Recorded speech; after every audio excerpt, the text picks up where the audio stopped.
تو اللہ نے اس کا جواب دیا کہ کیا ان کے پاس فیوچر کا علم ہے پہلے سے؟ مستقبل کے بارے میں کبھی بھی بات کی جائے گی تو علم کے بغیر نہیں کی جا سکتی. کوئی آدمی کہہ رہا ہے نا فیوچر میں ایسا ہونے والا ہے, تو آپ اس سے دلیل پوچھیں گے آپ کو کس نے بتایا؟ وہ تانے بانے ملائے گا, صغرے کبرے ملائے گا, تو پھر اس کے بعد اگر وہ ایسے ہی کہہ رہا ہے کل یہ ہو جائے گا, پرسوں یہ ہو جائے گا, دیکھو مستقبل کے بارے میں میں یہ کہوں کہ کل پیر ہے تو یہ بھی فیوچر کی خبر ہے.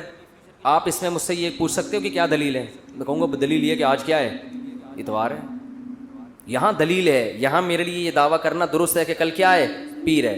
لیکن اگر میرے پاس دلیل نہیں ہے اور میں کہوں کہ کل جو ہے وہ کل دنیا میں 3000 آدمی مر جائیں گے ایک ہی کسی حادثے میں, تو لوگ پوچھیں گے بھائی کیا دلیل ہے کسی حادثے میں 3000 آدمی مر جائیں گے؟ اب میرے ذمے کیا ہے؟ میں کہوں وہ ویسے ہی میرا ذوق کہہ رہا ہے, تو یار کوئی مانے گا کوئی؟ اچھا عجیب بات یہ ہے کہ روحانی عاملوں کی یہ باتیں مان لیتے ہیں لوگ. میں یہ کہوں نا کل 3000 آدمی ایک حادثے میں, اللہ نہ کرے مرے ہیں, میں ایک مثال دے رہا ہوں, تو لوگ کہیں گے کہاں سے پتہ چلا؟ لوگ کہیں گے بھائی جھوٹ بول رہے, اس کو کس نے بتایا؟ یا تو قاتلوں سے تعلقات ہیں جس نے مارنے کا ارادہ کیا ہے, ایسا بھی نہیں ہے تو یہ ہوائی بات ہوگی. لیکن یہی بات روحانی عامل کرے گا تو لوگ کیا کریں گے؟ حضرت کا علم ہے بھائی, حضرت کے پاس بولو علم ہے. ابھی روحانی عاملوں پہ نہیں جاؤں گا, پھر میں معین اختر کی طرح نا بلب کے رشتہ داروں کو بھی, تو اب تو میں روحانی عاملوں کے رشتہ داروں کو بھی اچھے الفاظ سے یاد نہیں کرتا. رشتہ داروں سے مراد وہی جو بلب کے رشتہ دار تھے. اب آپ کہیں گے بلب کے کون سے رشتہ دار ہوتے ہیں؟ ہمارے ہاں کبھی بھی جس بندے کو برا کہا جاتا ہے گالی اس کو نہیں دی جاتی, ہمیشہ اس کے رشتہ داروں کو ہمیشہ گالی دی جاتی ہے. یہ ہمارے ایک ٹرینڈ چل نکلا ہے. تو قرآن کہتا ہے کہ ام عندہم الغیب فہم یکتبون. کیسے دیکھو ہمیں جھنجھوڑ رہا ہے قرآن کہ تم اپنے بارے میں کیوں فرض کر کے بیٹھے ہوئے ہو کہ تمہیں کچھ بھی ہونے والا نہیں ہے, تمہیں سزا نہیں ملے گی. یہ تمہیں کس نے بتایا ہے؟ فاصبر لحکم ربک ولا تکن کصاحب الحوت. جب نبی یہ مطالبے کرتے تھے تو پھر بھی آگے سے کوئی رسپانس نہیں ملتا تو انسان کو بے انتہا تکلیف ہوتی ہے کہ کن پتھر دل لوگوں سے واسطہ پڑا ہے. تو قرآن کہتا ہے فاصبر, اے نبی آپ کیا کرو؟ صبر کرو. ولا تکن کصاحب الحوت, مچھلی والے یونس کی طرح جل باز مت بنو. حضرت یونس علیہ السلام کی قوم نے بھی یہی سلوک کیا, لیکن یونس علیہ السلام چاہتے تھے جلدی سے فیصلہ ہو اور اپنی قوم کو چھوڑ کے نکل گئے. تو اللہ نے اس پہ آپ کی تنبیہ کی, تو آپ بھی اے نبی جلد بازی مت کریں. تو یہ نبی کے ذریعے سے ہمیں بھی بتایا جا رہا ہے کہ آپ حق کی دعوت دیتے رہیں, اور یہ نہ دیکھیں کہ یہ جو اللہ کے نافرمان لوگ ہیں, جو حق کو نہیں ماننے والے لوگ, وہ پھر بھی پھل پھول رہے ہیں. اس ٹینشن میں مت آؤ, کیونکہ اللہ انصاف کرتا ہے مگر اس میں دیر ہوتی ہے, اندھیر نہیں ہوتی. وہ لے گا انتقام, ان کو اپنے حال پہ چھوڑ دو. یہ اللہ کی حکمت اسی کا تقاضا کرتی ہے, چھوڑ دیا جائے اپنے حال پہ. آج جو اہل حق ہے نا ان کو بہت تکلیف ہوتی ہے کہ جب یہ ہم صحیح بات کر رہے ہیں لیکن آگے جواب جو مل رہا ہے وہ کیا مل رہا ہے؟ الٹا, کوئی مان کے نہیں دے رہا. تو اللہ فرماتے ہیں وَلَا تَكُنْ كَصَاحِبِ الْحُوتِ إِذْ نَادَى وَهُوَ مَكْظُومٌ. یونس علیہ السلام نے جلد بازی کی اور بالآخر اللہ کی طرف سے ان کو دنیا میں تنبیہ ہوئی ہے, سزا ملی ہے. اور وہ سزا کیا ملی؟ اذ نادا وهو مکظوم, مچھلی کے پیٹ میں گئے, غم سے گھٹ رہے تھے اور اللہ کو پکارا. فنادا فی الظلمات اللہ الہ الا انت سبحانک انی کنت من الظالمین. اے اللہ تیرے سوا کوئی عبادت کے لائق نہیں. غلطی کس کی ہے؟ میری غلطی ہے, میں نے اپنی جان پہ ظلم کیا. تو اللہ نے کیا کیا؟ مچھلی کے پیٹ سے نکال لیا. دیکھو یونس علیہ السلام نے اللہ کے حکم پہ کتنا عرصہ تبلیغ کی, قوم نے نالائقی کی, پھر بھی نہیں مانے. سزا بجائے قوم کو ملنے کے کس کو مل رہی ہے؟ بولتے کیوں نہیں, الٹا حضرت یونس علیہ السلام کو مل رہی ہے سزا. تو اب آپ بتاؤ کیسا پیغمبروں کا صبر کا پیمانہ ہے. ایسے موقع پہ بھی اللہ کے خلاف کوئی شکایت زبان سے بولو نہیں نکال. کیوں؟ اللہ یونس علیہ السلام کے عمل میں ہمیں بتا رہے ہیں کہ دینداری کا یہ مطلب نہیں ہے کہ تم اچھے بنو گے تو اللہ کی نوازشیں آنا شروع ہو جائیں گی. دینداری کا مطلب یہ کہ جو اللہ کا کام ہے وہ اس کو کرنے دو. تمہارا کام ہے عاجزی انکساری, بس میں ہی غلط, صحیح ہو کے بھی کون غلط؟ میں غلط. ہمیشہ غلطی کس کی کھاتے میں ڈالنی ہے؟ بولتے کیوں نہیں؟ دیکھو ہم نماز پڑھتے ہیں, نماز کے بعد 3 دفعہ استغفر اللہ پڑھتے ہیں, تو کیا کسی نامحرم کو دیکھا ہوتا ہے ہم نے نماز میں؟ بولتے کیوں نہیں؟ تو کوئی تک بنتا ہے استغفر اللہ کا؟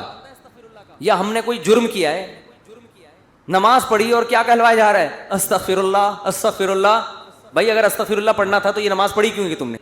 ہمیں یہ بتایا جا رہا ہے کہ تم کیا معاذ اللہ یہ چاہتا ہے کہ دنیا میں فساد رہے، دنیا میں امن قائم نہ ہو، لوگ بھوک میں مبتلا ہوں، لوگ مسائل کا شکار ہوں؟ تو اللہ کو ان سب چیزوں سے کیا ملتا ہے بھائی؟ انسانوں کو پریشانیوں میں ڈال کے اللہ کو کیا فائدہ ہو رہا ہے؟ کیا والدین چاہتے ہیں کہ ان کی اولاد پریشانیوں میں رہے؟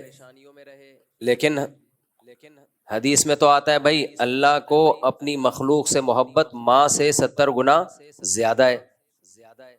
تو پھر اللہ تعالیٰ کیوں انسان کو پریشانیوں میں بھی ڈالتے ہیں؟ وَنَقْص وَلَنَبْلُوَنَّكُمْ بِشَيْءٍ مِّنَ الْخَوْفِ وَالْجُوعِ، خوف میں ڈالیں گے، بھوک میں ڈالیں گے.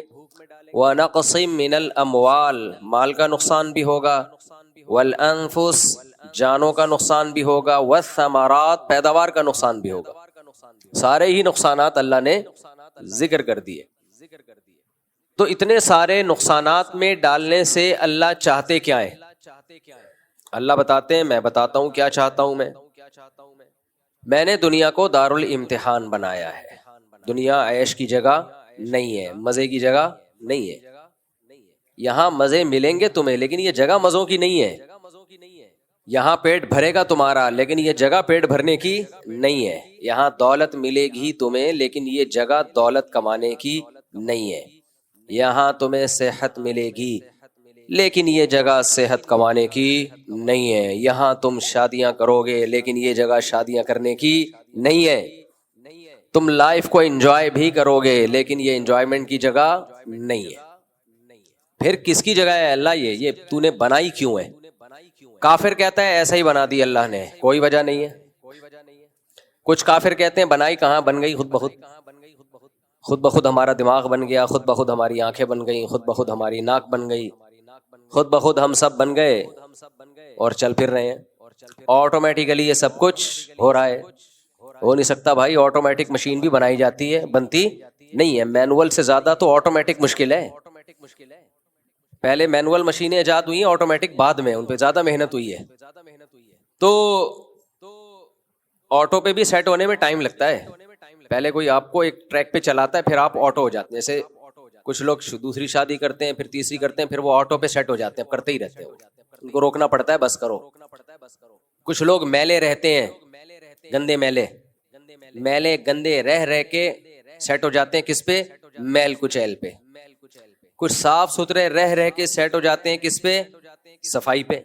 اب ان کو صفائی ستھرائی کی ترغیب دینے کی ضرورت نہیں ہوتی بھائی، وہ اسی پہ سیٹ ہو گئے. لیکن شروع میں سیٹ کوئی کرتا ہے یا خود آپ ہوتے ہیں؟ یہ کام آٹومیٹیکلی نہیں ہوتا. تو کافر تو آرام سے جان چھوڑا لیتا ہے. وہ کہتا ہے بھائی یہ جو دنیا میں حوادث ہو رہے ہیں، جنگیں ہو رہی ہیں، میزائل آ رہے ہیں، ڈرون آ رہے ہیں، یہاں سے جا رہے ہیں، ادھر سے تشریف لا رہے ہیں، اور سائرن بج رہے ہیں جنگ کے، یہ سب کیا ہے؟ نیچرل، آٹومیٹیکلی یہ ہو رہا ہے، چلتا رہے گا ایسے. بیماریاں آئیں، پریشانیاں آئیں، کووڈ آیا، پوری دنیا کو لپیٹ لیا اس نے. موتیں ہوتی ہیں، ایکسیڈنٹ ہوتے ہیں. تو اس کے پاس تو اس نے ایک جواب تراشا ہوا ہے جس کا قرآن نے بھی تذکرہ کیا، ان ہی الا حیاتنا الدنیا نموت ونحیا وما یہلکنا الا الدہر. بھائی یہ نیچرل ہے، دنیا کی زندگی ہے اور زمانے کے تصرفات ہیں. زمانہ کسی کو اٹھاتا ہے، کسی کو گراتا ہے. زمانہ کبھی خوشیاں دیتا ہے. لوگ کہتے ہیں نا ٹائم، پہلے کہتے تھے وقت کی بات ہوتی ہے، بندے دی بات ہوتی ہے تے وقت کی بات ہوتی ہے. اب کہتے ہیں ٹائم کی بات ہوتی ہے. کل کہیں گے ٹائم کی ٹاک ہوتی ہے. سب کچھ انگلش میں آہستہ آہستہ کنورٹ ہو رہا ہے. امام حضرات نے دعا بھی انگلش میں مانگنا شروع کر دی اب تو. اے اللہ ہماری تمام پرابلمز کو حل فرما دے.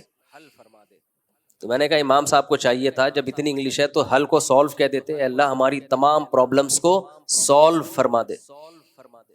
اور اے اللہ کہنے کی کیا ضرورت ہے؟ او اللہ بولو، او اللہ. آہستہ آہستہ ہم کدھر کو کھسک رہے ہیں؟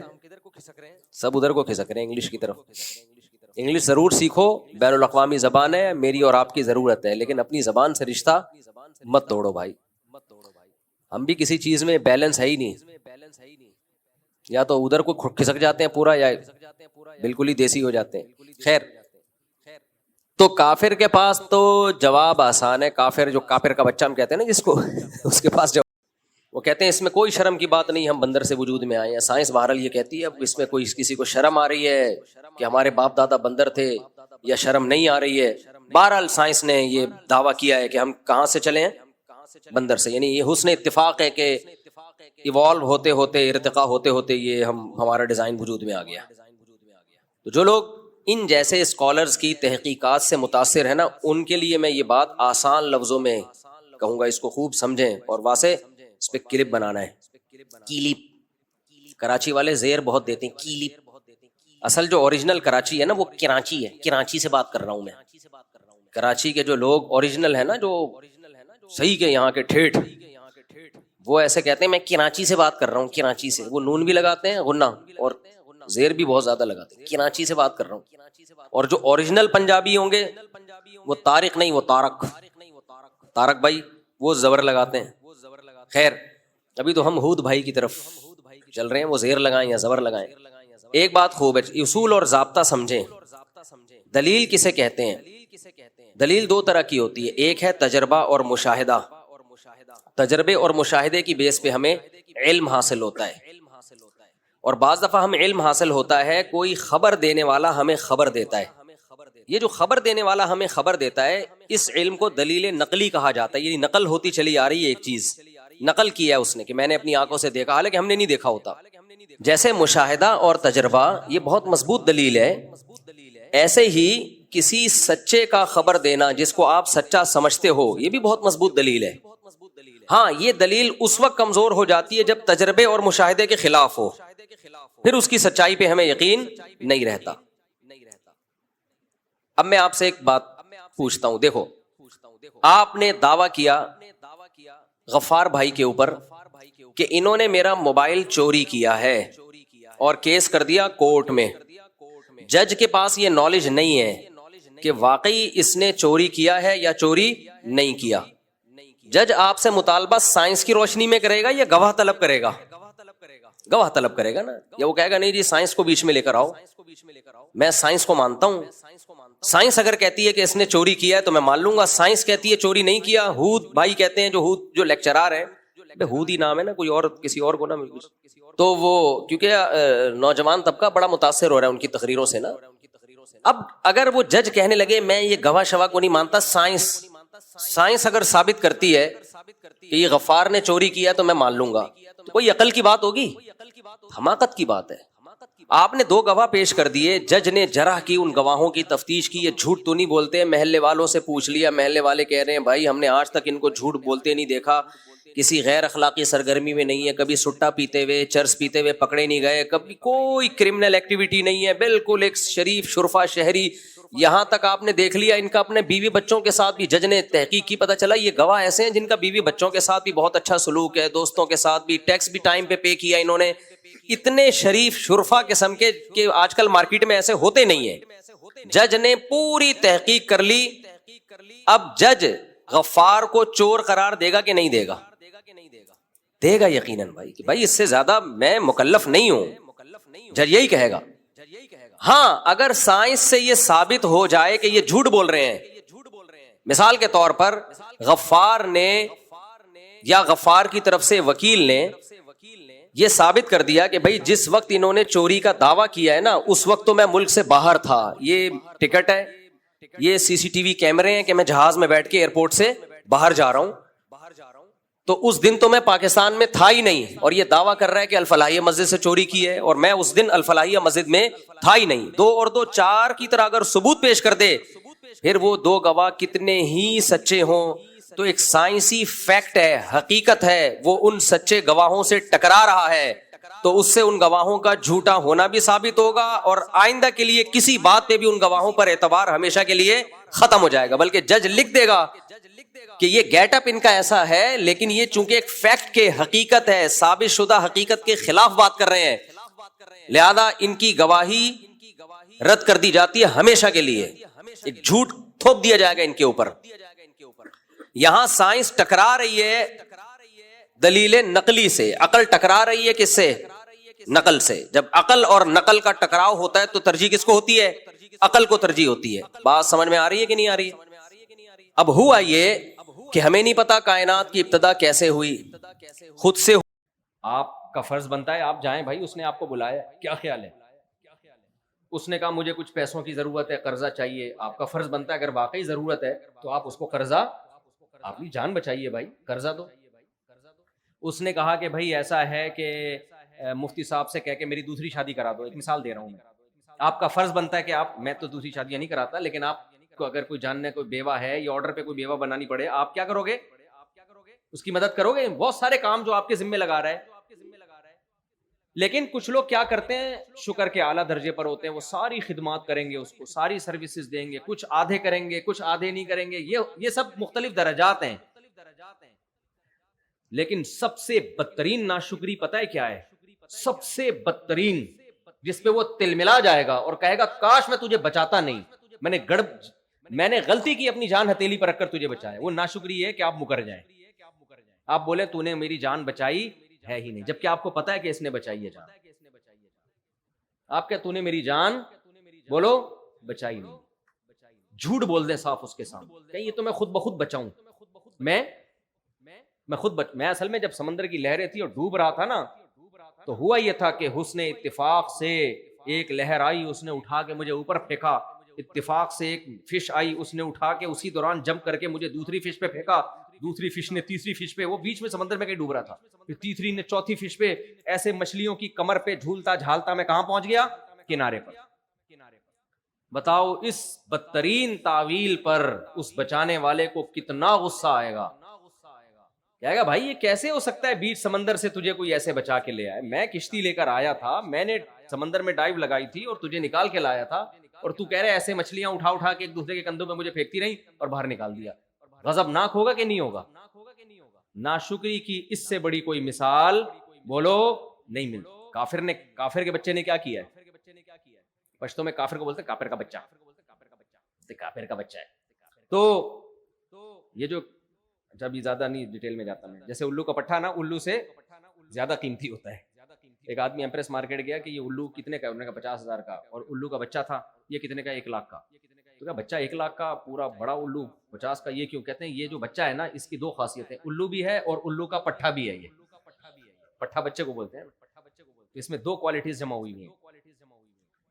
تو خدا کا انکار کر دیا. اللہ کہہ رہا ہے کہ تم اگر درختوں سے قلم بناؤ اور سمندروں سے میری تعریفیں لکھنا شروع کرو جو میں نے تم پر احسانات کیے، تم لکھتے لکھتے سمندروں کی سیاہی خشک اور قلم ختم ہو جائیں گے گھس کے، لیکن میری تعریفیں ختم نہیں ہوں گی. کافر نے کیا کہا؟ کافر نے کہا کہ یہ نعمتیں ہمیں کسی نے بھی نہیں دی ہیں، یہ نعمتیں ہمیں خود بخود مل گئی ہیں. ارے آنکھ کیسے بن گئی؟ کھوپڑی میں فٹ کیسے ہو گئی؟ کہہ رہے خود بخود ہوا ہے یہ سب کچھ، ایوالو ہو کے ہوا ہے، ارتقاء کا نتیجہ ہے. یہ ایک سیل بنا تھا، اس میں ہوتے ہوتے ہوتے کروڑوں اربوں سال میں جا کے آنکھ بن گئی، ناک بن گئی، کان بن گئے خود بخود. جبکہ ایک ایک پارٹ کو لے کے دیکھو نا، ایک ایک پارٹ کا خود بخود اربوں سال میں بننا ممکن نہیں ہے، چاہے جائے کہ وہ فٹ بھی ہو جائیں سب ایک ایڈجسٹمنٹ کے ساتھ. ایک پلاس کبھی آپ نے دیکھا جو خود بخود کبھی وجود میں آیا ہو؟ ایک پلاس دیکھا آپ نے کبھی؟ ایک سائیکل دیکھی جس کی گراریاں ترتیب سے فٹ ہو جائیں، پیڈل گھماؤ تو اگلا پہیا گھومے اور اگلے سے پچھلا پہیا گھومے؟ کبھی آٹومیٹیکلی ایک سائیکل بنتے ہوئے دیکھی آپ نے؟ اتنا بڑا انسان بھائی جس کی 2 آنکھیں. الم نجعل لہ عینین. اللہ کہتے ہیں کیا میں نے تمہیں 2 آنکھیں نہیں دی ہیں؟ میں پہلے حیران ہوتا تھا، اللہ یہ بھی تو کہہ سکتا تھا کیا میں نے تمہیں آنکھ نہیں دی ہے؟ 2 کا الگ سے ذکر کیا اس لیے کہ آنکھ کا بننا بذات خود ناممکن، 2 آنکھوں کا بننا تو اور زیادہ ناممکن، کیونکہ 2 آنکھوں کو ایڈجسٹ کرنے کے لیے ورنیل کیلیپر کی ضرورت ہوتی ہے، خاص اسکیل کی، کہ ذرا سا بھی 0.01 سینٹی میٹر کا بھی فرق نہ آئے، ورنہ سب ٹیڑھا میڑھا نظر آنا شروع ہو جائے گا. اتنی زبردست ایڈجسٹمنٹ کی ایوالو ہونے کا نتیجہ نہیں ہو سکتی. تو کافر نے کیا کیا؟ خدا کے وجود ہی کا انکار کر دیا. بھائی یہ خود بخود ہو رہا ہے، سب خود بخود ہو رہا ہے. اتنا عجیب و غریب نظام، سننے کے لیے کان، بولنے کے لیے زبان، چکھنے کے لیے زبان. کیسا زبان پہ آپ کچھ رکھو فوراً 2 چند سیکنڈ میں بتا دے گی کھٹا ہے، میٹھا ہے، کڑوا ہے، کیا ہے یہ. سب سے زیادہ نعمتیں کس کی ہے میرے بھائی؟ اللہ کی نعمت. جگہ جگہ بیان کرتا ہے الم نجعل لہ عینین، کیا ہم نے تمہیں دو آنکھیں نہیں دی ہیں، ولسانا وشفتین، کیا ہم نے تمہیں زبان نہیں دی، کیا ہم نے تمہیں ہونٹ نہیں دیے، وہدیناہ النجدین، کیا ہم نے تمہیں دو راستے نہیں بتائے، سیدھا راستہ اور غلط راستہ. یہ بھی تو جانوروں کے پاس تو کوئی راستہ، کوئی ٹریک ہی نہیں ہوتا. انسان کو اللہ نے بتا دیا یہ سچ ہے، یہ جھوٹ ہے، یہ وفا ہے، یہ بے وفائی ہے. یہ سب علم کس نے دیا؟ اللہ کہتے ہیں میں نے دیا. هو الذی جعل لکم من انفسکم ازواجا، اللہ کہتے ہیں تمہارے لیے عورت اور عورت کے لیے مرد بنایا. اگر یہ خود بخود ہوتا ایک مخلوق وجود میں آتی، بھائی نر مادہ دو الگ الگ مخلوقیں وجود میں نہیں آ سکتی تھیں. مرد کے لیے عورت کو پیدا کیا، عورت کے لیے مرد کو پیدا کیا. فرمایا اور وجعل لکم من ازواجکم بنین وحفدا، پھر تم تو ملاپ کرتے ہو اپنی خواہش پوری کرنے کے لیے. کسی کے تصور میں بھی نہیں ہوتا کہ اس سے اولاد ہوگی. نر مادہ کا ملاپ شہوت پوری کرنے کے لیے ہوتا ہے، لیکن اس شہوت کے نتیجے میں بالکل ایک الگ رزلٹ آ رہا ہوتا ہے. انسان کی پیدائش، مخلوق کی پیدائش. جانوروں میں نر مادہ کا جب ملاپ ہوتا ہے تو کیا جانوروں کو پتا ہوتا ہے اس کے نتیجے میں بچہ پیدا ہوگا؟ تو بھائی یہ بھی حسن اتفاق ہے کہ وہ اپنی خواہش پوری کر رہے ہیں اور فطرت اس خواہش کے ذریعے نسل کو بڑھا رہی ہے. بالکل دو الگ الگ چیزیں ہیں، یہ کوئی جوڑ ہی نہیں ہے آپس میں. حضرت مولانا اشرف علی تھانوی رحمہ اللہ نے فرمایا کہ یہ جو کہتے ہیں نا کہ یہ کائنات خود بخود بنی ہے اور یہ ایک پروسیس ہے جس کے تحت انسان وجود میں آتا ہے، فرمایا یہ تو ہم اس لیے مان لیتے ہیں انسان کا بننے کا عمل اپنی آنکھوں سے دیکھ رہے ہیں. فرمایا اگر کوئی جنگل میں پیدا ہو نا، اس نے دیکھا نہ وہ انسان کیسے بنتا ہے، کیسے پیدا ہوتا ہے، اور وہ بڑا ہو جائے اور پھر کوئی اس کو جا کے بتائے کہ تیری پیدائش ایسے ہوئی ہے، وہ کہے گا امپاسبل، ایسے انسان کا پیدا ہونا ممکن ہے ہی نہیں. بلکہ وہ وہی نظریہ ارتقا پیش کرے گا کہ میں کوئی ایوالو ہو کے کروڑوں خربوں سال میں ایسا ہو کے آیا ہوں. میں وہ کبھی بھی نہیں کہے گا کہ 9 مہینے کے اندر ایک پانی کے قطرے میں جو ماں کے رحم میں گیا، اس پانی کے قطرے میں دل بنا، دماغ بنا، جگر بنا، پھیپھڑے بنے، اور یہ ساری چیزیں بن کے صرف 9 مہینے کے عرصے میں. میں تو بار بار ایک بات کو ریپیٹ کرتا ہوں، ماں روٹی کھاتی ہے اس سے بچے کا دل بنتا ہے، ماں روٹی کھاتی ہے اس سے بچے کی آنکھیں بنتی ہیں، ماں روٹی کھاتی ہے اسی روٹی سے بچے کی ناک بنتی ہے. آج کل تو برگر کھاتی ہیں، خیر اللہ کی قدرت ہے کہ جو روٹی اور پراٹھے سے بچہ بنا سکتا ہے وہ برگر سے بھی بچہ بنا دیتا ہے، لیکن پھر برگر جیسا ہی ہوتا ہے بچہ بھی. جو میٹیریل یوز ہوگا بھائی آگے پروڈکٹ بھی کیا ہوگی، وہی ہوگی نا. بچے بھی برگر جیسے اس لیے آ رہے ہیں، لیکن بہرحال اللہ کی قدرت، دودھ پی رہی ہے، گوشت کھا رہی ہے، سب چیزوں سے کیا بن رہا ہے؟ آنکھ، ناک، کان، دل، دماغ، جگر، سب چیزیں بن رہی ہیں کروڑوں اربوں سال میں نہیں. نا نا نا بکواس مت کرو، جھوٹ مت بولو ہم کروڑوں سال میں ایوالو ہوئے ہیں. ہم صرف 9 مہینے میں بن کے مارکیٹ میں آئے ہیں. 9 مہینے میں خدا نے دکھایا ہے. پھر کیوں جھوٹ بولتے ہو کہ کروڑوں سال میں ہم ایوالو ہوئے ہیں، بندر سے بنے ہم؟ کیوں جھوٹ بولتے ہو؟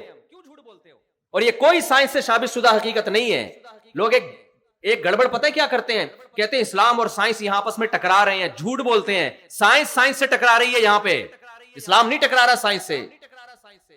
اسلام تو کہتا ہے بے وقوفوں والی باتیں مت کیا کرو، اور جو سمجھدار سائنسدان ہیں وہ بھی اس نظریے کے خلاف ہیں، بولتے ہیں یہ پاسبل نہیں ہے بھائی، ایسے یوں کر کے دھماکے سے خود بخود سب کچھ ڈھیل کر کے یہ سارا نظام بن گیا. اور پھر یہ انسان جو دھماکہ ہوا ہے، میں نہیں اس کا انکار نہیں کرتا، لیکن وہ کیا گیا ہے دھماکہ، خود بخود نہیں ہوا. ایک دھماکہ ہوتا ہے بیٹھے بیٹھے دھجن دھماکہ ہوا، پٹ پٹا کے سب ختم. ایک دھماکہ ہوتا ہے بھائی